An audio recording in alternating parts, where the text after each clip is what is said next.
If your live option isn't showing on TikTok, don't worry. I'll show you how to enable it without 1,000 followers. Watch till the end. Open TikTok and go to your profile. Tap the three lines in the top right corner. Go to Settings and Privacy. Scroll to Report a problem.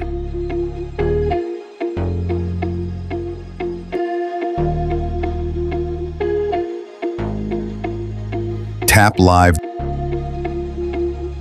then Hosting Live.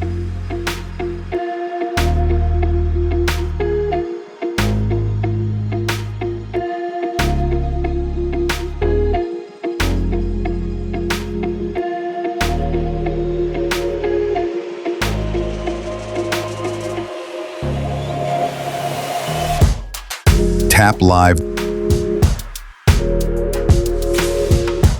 Select I can't start a live and wait 1 to 2 days. After it's approved, open TikTok again. Tap the plus icon like you're uploading a video. Swipe to the live option.